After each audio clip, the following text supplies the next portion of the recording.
오늘은 많은 분들이 궁금해하시는 요양보호사에 대해 이야기해 보려 합니다.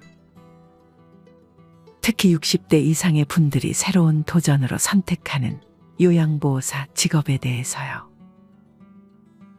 요양보호사 자격증을 따는 건 비교적 쉬운 편이지만 그 이후의 현실은 결코 간단하지 않습니다.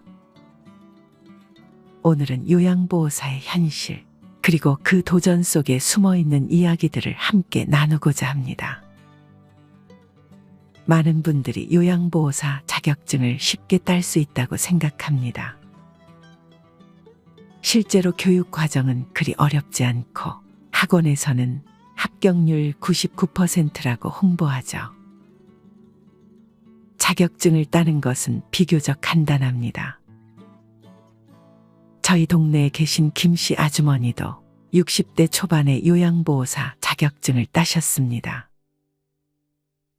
김씨 아주머니는 자격증을 따고 나면 쉽게 일을 구하고 안정적인 수입을 얻을 수 있을 것이라고 기대하셨습니다. 그런데 자격증을 딴 후에 현실은 달랐습니다. 요양보호사로 일하는 것은 단순히 어르신을 돌보는 일이 아니라 상당한 육체적, 정신적 부담이 따르는 직업이었어요. 요양보호사로 일을 하려면 8시간 동안 고된 일을 해야 하고 돌봄의 범위도 신체적인 것뿐 아니라 정서적인 것까지 포함됩니다. 특히 치매를 앓고 있는 어르신을 돌보는 일은 매우 힘듭니다. 한 지인의 어머님은 요양보호사로 일하면서 치매 어르신을 돌보는 일이 너무 힘들어서 일을 그만두셨습니다. 그 어르신은 기억력 상실로 인해 하루에도 여러 번 같은 물건을 찾고 때로는 가족을 알아보지 못하는 경우도 있었어요. 이런 상황에서 요양보호사는 어르신을 차분하게 대해야 하고 그분들이 불안해하지 않도록 도와야 합니다. 김씨 아주머니도 처음에는 단순한 돌봄 정도로 생각했는데 막상 일을 하다 보니 정신적으로 너무 힘들다고 토로하셨어요. 요양보호사로 일하는 것은 육체적으로 고된 노동을 요구하는 것 외에도 감정적으로도 많은 것을 요구하는 직업입니다. 그렇다면 왜 많은 60대 분들이 요양보호사 자격증을 따고 이 일을 하려고 할까요? 가장 큰 이유는 경제적인 어려움 때문입니다. 요즘처럼 고령화 사회가 진행되면서 60대 이후에도 경제적으로 자립해야 하는 경우가 많습니다. 국민연금만으로는 생활비를 충당하기 어려운 분들이 많아지면서 새롭게 일을 찾아야 하는 상황이 발생하죠. 저희 동네에 사는 김씨 아주머니도 남편이 돌아가신 후 국민연금 외에는 다른 소득이 없어 요양보호사 자격증을 따기로 결심하셨습니다. 처음에는 청소 일을 하셨는데 그 일도 힘들고 수입이 안정적이지 않아서 더 나은 직업을 찾으려고 하셨던 거죠. 그런데 요양보호사 자격증을 딴 후에도 기대했던 만큼의 수입을 얻기는 쉽지 않았습니다. 요양보호사의 월급은 보통 최저임금에 맞춰져 있고 한 달 내내 일해도 100만 원이 넘기 어려운 경우가 많습니다. 그러다 보니 김씨 아주머니도 청소 일을 그만두고 요양보호사로 일했지만 경제적인 어려움에서 완전히 벗어날 수는 없었어요. 또 하나의 문제는 나이입니다. 요양보호사는 60대 이상도 많이 도전하는 직업이지만 실제로 일자리를 구하는 것은 쉽지 않습니다. 일부 요양원이나 가정에서는 나이가 많은 요양보호사를 선호하지 않는 경우가 있습니다.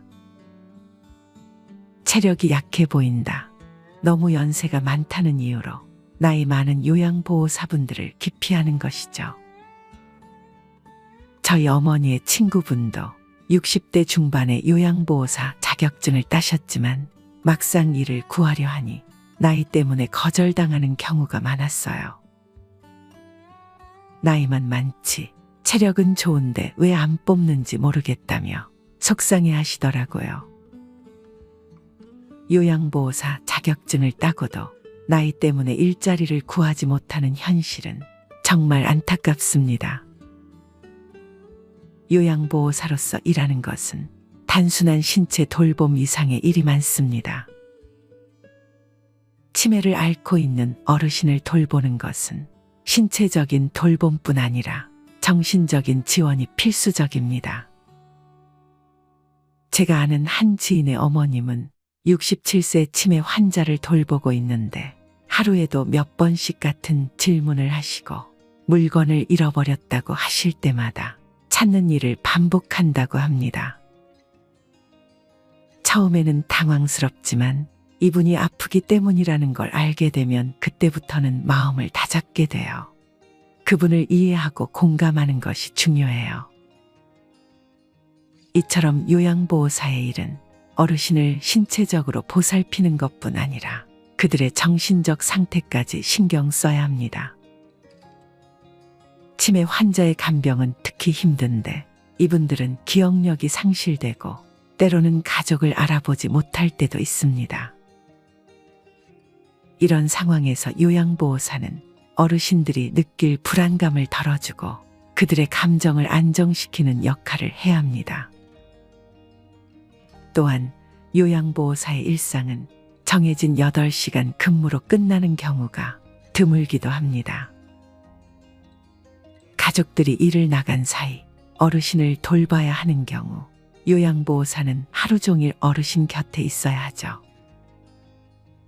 쉬는 시간도 거의 없고 정신적 스트레스가 크게 쌓이기도 합니다. 간병의 무게는 요양보호사뿐만 아니라 가족들에게도 큰 부담을 줍니다. 제가 아는 친구의 어머니는 67세의 치매 진단을 받으셨습니다. 그 친구는 직장에 다니면서도 어머니를 돌봐야 했고 그 부담이 너무 커서 심리적으로도 어려움을 겪었다고 합니다.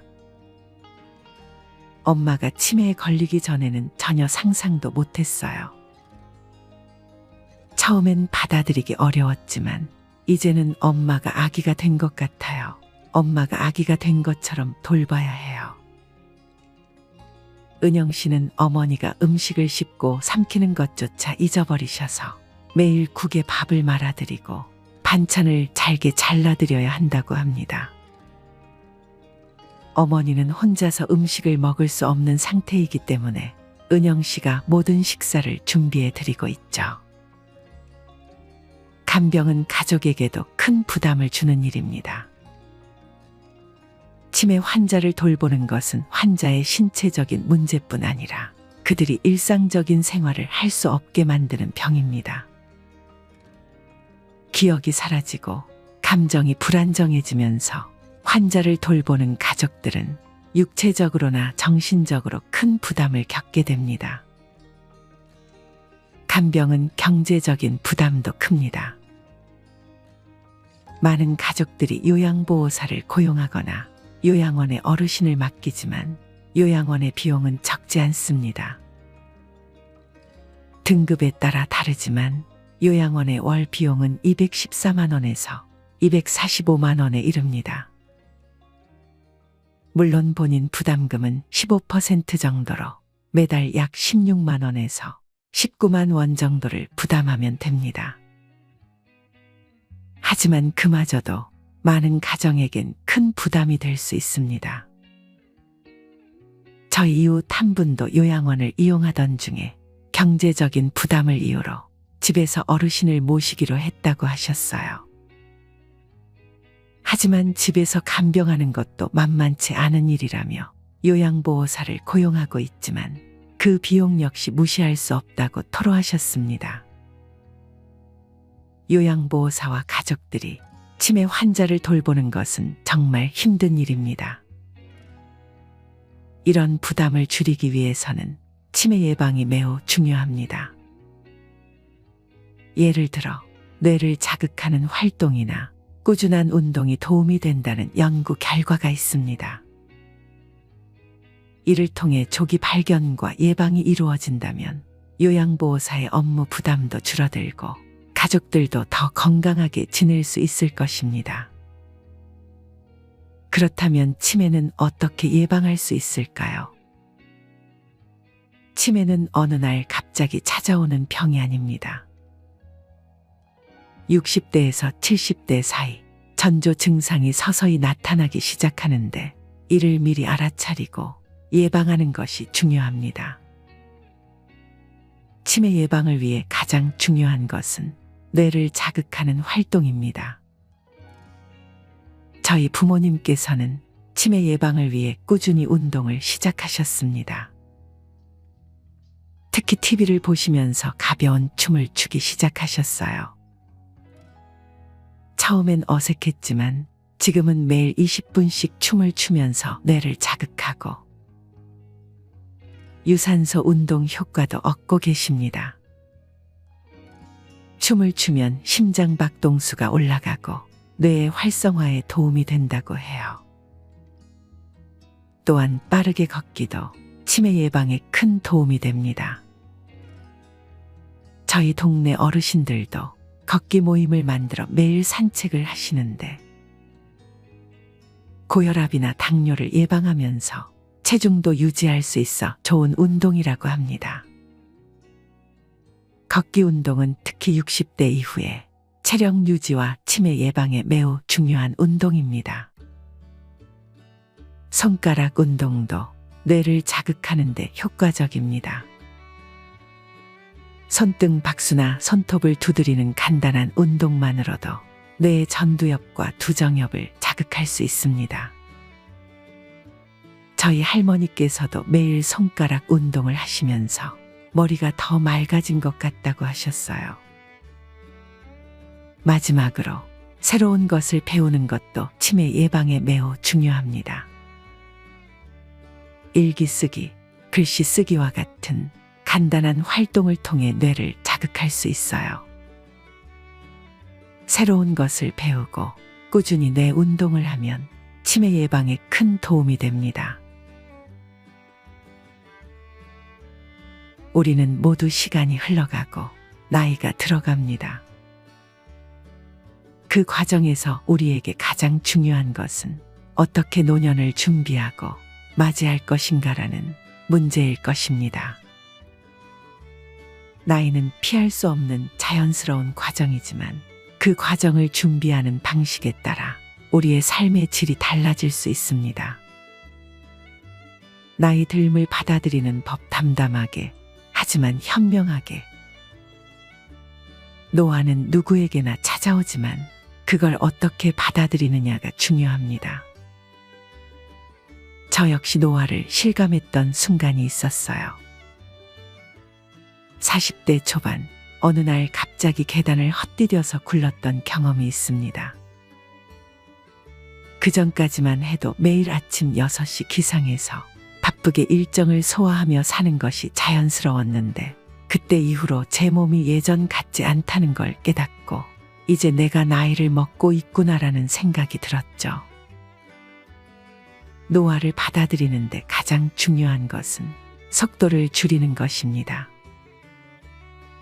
젊었을 때처럼 빠르게 움직이고 모든 일을 해내려고 하면 신체적으로나 정신적으로 지칠 수밖에 없어요. 저는 그때부터 일정을 천천히 조절하기 시작했습니다. 일찍 자고 일찍 일어나는 기본적인 생활 습관을 바꾸지 않으면서도 더 이상 서두르지 않으려는 마음가짐을 가지게 되었죠. 무엇보다 중요한 건 나 자신에게 여유를 주는 것이라는 깨달음을 얻었습니다. 노화는 우리의 신체뿐만 아니라 마음에도 영향을 미칩니다. 나이가 들수록 젊었을 때와 같은 속도로 살기 어렵다는 사실을 인정하고 변화에 맞춰 생활 방식을 조정하는 것이 필요합니다. 그렇다고 모든 것을 포기할 필요는 없습니다. 속도를 줄이면서도 자신만의 리듬을 찾아가는 것이 중요합니다. 인간관계의 정리와 재정립, 함께할 사람만 남기기. 노년을 맞이하면서 가장 신경 써야 할 부분 중 하나는 인간관계입니다. 젊을 때는 인간관계가 다양하고 폭넓게 형성되지만 나이가 들면서는 관계의 질이 더 중요해집니다. 더 이상 모든 사람과 좋은 관계를 유지할 필요는 없습니다. 함께할 가치가 있는 사람들과만 관계를 유지하는 것이 중요하죠. 저는 개인적으로 돈 거래를 하지 않는다는 원칙을 지키고 있습니다. 돈 문제는 관계를 어렵게 만들 수 있는 중요한 요인 중 하나입니다. 돈 거래가 들어가면 감정적으로 불편해질 수 있고 그로 인해 관계가 깨질 수도 있죠. 그래서 저는 금전적인 거래가 없는 관계, 순수하게 마음을 나누는 관계를 중요하게 여깁니다. 또 관계를 유지하기 위해서는 서로에 대한 존중이 필수적입니다. 나이가 들면서 사람을 선택하고 신뢰할 수 있는 사람들과만 관계를 이어나가는 것이 정신적으로도 큰 도움이 됩니다. 나이가 들어도 건강하게 사는 법. 노년을 준비하는 데 있어서 건강은 모든 것의 기본입니다. 건강을 잃으면 아무리 많은 재산이나 좋은 인간관계가 있더라도 그것을 누리기 어렵습니다. 그러므로 노년을 맞이하기 전부터, 특히 30대나 40대부터 건강을 관리하는 것이 필수적입니다.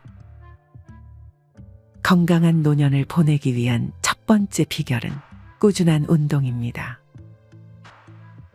매일 30분에서 1시간 정도의 가벼운 운동은 신체와 정신을 모두 건강하게 유지하는 데 큰 도움을 줍니다.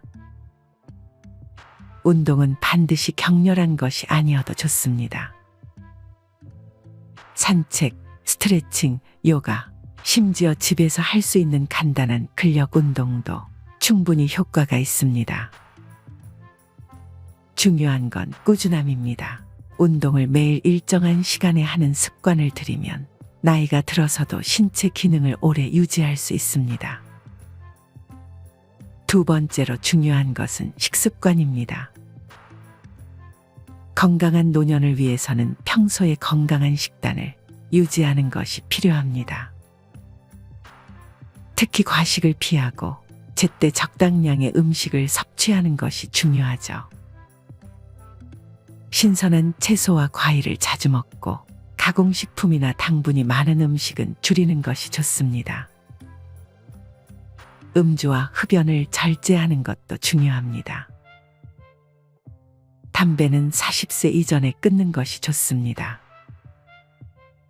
그리고 술은 일주일에 2번 이하로 마시고 과음하지 않는 것이 건강을 지키는 비결입니다. 행복의 조건, 건강과 인간관계. 행복한 노년을 위해서는 건강뿐만 아니라 정신적, 감정적으로도 준비가 필요합니다. 하버드 대학의 연구에 따르면 행복한 사람들의 삶을 분석했을 때 7가지 공통된 조건이 있었는데요. 그중 4가지는 건강과 관련이 있고 나머지 3가지는 인간관계와 관련이 있었습니다. 첫 번째 조건은 안정적인 결혼 생활입니다. 배우자와의 관계가 원만하고 서로를 존중하며 살아가는 사람들은 훨씬 더 행복한 삶을 살았다고 해요.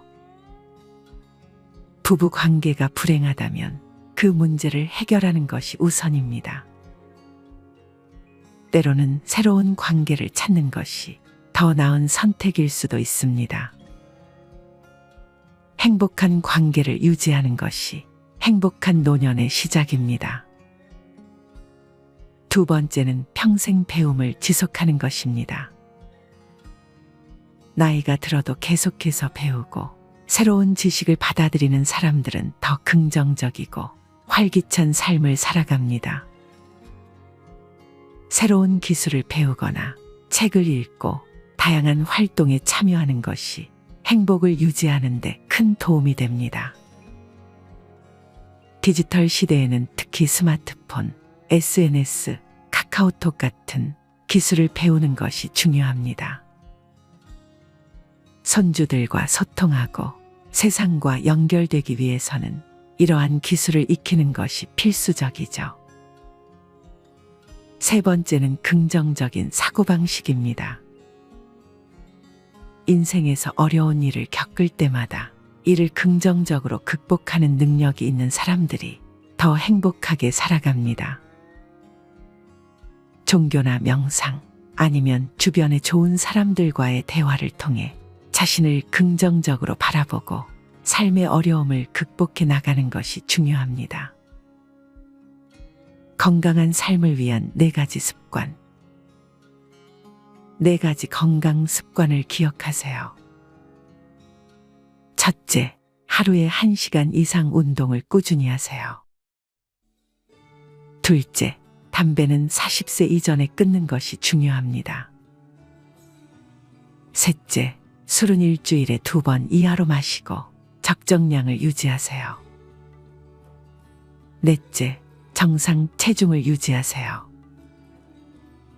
건강한 식습관과 꾸준한 운동은 우리 몸의 면역력을 높여주고 나이가 들어도 활기찬 생활을 할 수 있게 해줍니다. 돈 그리고 삶의 여유. 노년을 맞이하면서 필요한 재정적 여유를 갖추는 것이 중요합니다. 그렇다고 해서 수십억 원의 재산을 모아야 한다는 의미는 아닙니다. 부자라는 개념은 단순히 돈의 액수로만 결정되지 않아요. 많은 사람들이 말하는 진정한 부자의 기준은 내가 원하는 것을 먹고 싶을 때 먹을 수 있고 하고 싶은 일을 할 수 있을 정도의 여유입니다. 이 정도의 경제적 자유를 누리기 위해서는 지나친 소비를 줄이고 자산을 관리하는 능력을 기르는 것이 중요하죠. 특히 노년에 접어들면 자식들에게 의지하지 않고도 스스로 경제적으로 자립할 수 있는 재정 상태를 유지하는 것이 중요합니다. 자식들이 부모를 부양할 수 없는 시대가 왔고 부모도 자식에게 경제적인 부담을 주기보다 서로 자립하며 건강한 관계를 유지하는 것이 좋습니다. 노후 준비를 위해 일정한 금액을 저축하거나 적절한 투자 계획을 세우는 것이 필요합니다. 하지만 돈이 우리의 행복을 모두 결정짓는 것은 아닙니다.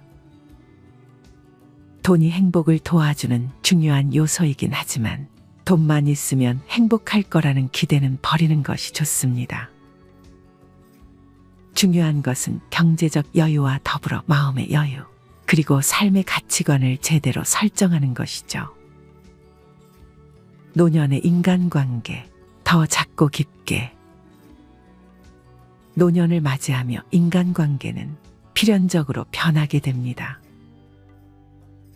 젊을 때는 직장, 사회, 여러 가지 활동을 통해 사람들과 많은 관계를 맺게 되지만 나이가 들면서는 자연스럽게 그 범위가 좁아지죠.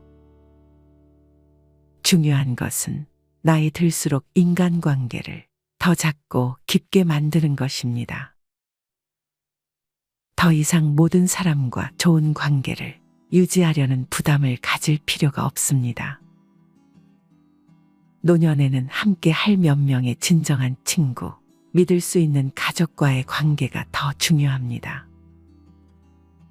그 관계에서 서로가 기대는 관계가 아니라 존중하고 이해하는 관계를 형성하는 것이 필요합니다. 예를 들어 우리는 종종 친구나 가족에게 너무 많은 기대를 걸어 실망하게 되는 경우가 많습니다. 하지만 기대치를 낮추고 그 사람 자체를 있는 그대로 받아들이면 관계는 훨씬 더 편안해집니다.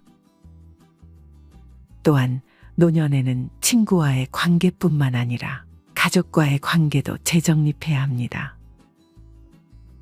특히 자녀와의 관계에서는 부모와 자식 간의 역할 변화가 필요합니다. 자식들이 독립하면서 부모 역시 자식에게서 독립할 필요가 있습니다. 이때 가장 중요한 것은 자식에게 의존하지 않으면서도 서로를 존중하는 관계를 유지하는 것이죠. 새로운 취미와 자아 발견. 노년을 맞이하면서 우리는 새로운 취미를 발견하고 자기 자신을 새롭게 탐색할 수 있는 기회를 얻게 됩니다. 나이가 들면서 은퇴하거나 직업적인 의무에서 벗어나게 되면 자유 시간이 많아지죠. 이 시간을 어떻게 활용하느냐에 따라 노년의 삶의 질이 달라질 수 있습니다. 새로운 취미를 시작하는 것은 인생의 활력을 불어넣어 줍니다. 요가, 골프, 수영 같은 신체 활동부터 그림 그리기, 음악, 글쓰기 같은 예술적 취미에 이르기까지 무엇이든 상관없습니다. 중요한 것은 즐거움과 성취감을 느낄 수 있는 취미를 찾는 것입니다. 이는 단순한 여가 활동을 넘어서 우리의 뇌를 자극하고 삶의 의미를 재발견하는 기회가 될 수 있습니다. 취미를 통해 새로운 사람들을 만나는 것도 좋은 방법입니다. 같은 취미를 공유하는 사람들과의 만남은 새로운 인간관계를 형성하고 노년의 고립감을 줄이는 데 큰 도움이 됩니다. 무엇보다도 노년에는 자신만의 시간을 즐길 수 있는 능력을 키우는 것이 중요합니다. 혼자 있는 시간을 편안하게 보내는 것은 노년의 행복을 결정짓는 중요한 요소가 될 수 있습니다. 노년의 정신건강, 긍정적인 마음가짐. 노년의 삶에서 신체 건강만큼 중요한 것이 바로 정신건강입니다. 나이가 들면서 몸이 예전 같지 않다고 느끼는 순간들이 늘어나겠지만 그런 변화들을 긍정적으로 받아들이는 것이 필요합니다. 노화는 불가피한 과정이지만 이를 자연스럽게 받아들이고 그 안에서 행복을 찾는 것이 중요합니다. 긍정적인 마음가짐을 유지하는 것은 매우 중요한데요.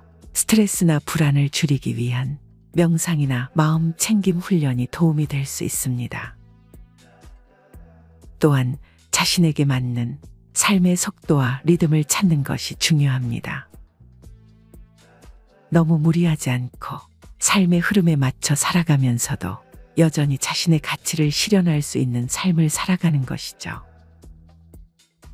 우리는 종종 나이가 들면서 성취감이나 자존감이 줄어든다고 느낄 수 있습니다. 이는 더 이상 젊었을 때처럼 큰 일을 해내지 못한다는 생각 때문이죠. 하지만 노년의 성취감은 작은 일상에서 찾아야 합니다. 가족과의 따뜻한 시간, 친구와의 한 잔의 차, 취미 활동에서 얻는 소소한 성취 등 일상 속에서 의미를 찾고 그 안에서 만족감을 느끼는 것이 중요합니다. 마지막으로 노년을 준비하며 가장 중요한 것은 미래를 바라보는 긍정적인 시선입니다. 나이가 들면 미래가 불확실해지거나 죽음에 대한 두려움을 느낄 수 있습니다.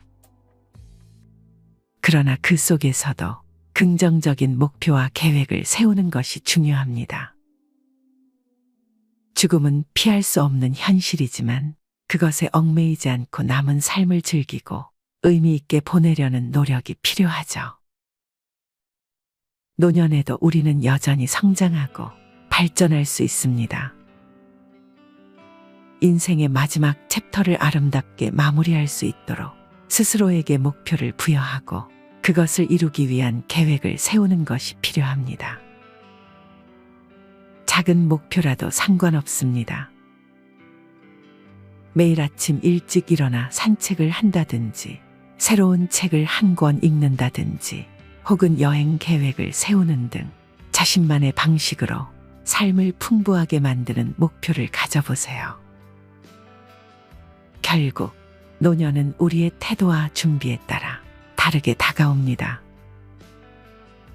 건강을 관리하고 소중한 인간관계를 유지하며 경제적인 여유를 가지고 그리고 무엇보다 긍정적인 마음가짐으로 삶을 대한다면 노년은 더 이상 두려운 시간이 아니라 풍요로운 삶의 한 부분이 될 것입니다. 오늘 영상이 여러분의 노년 준비에 작은 도움이 되었길 바라며 모두 건강하고 행복한 하루 보내시길 바랍니다.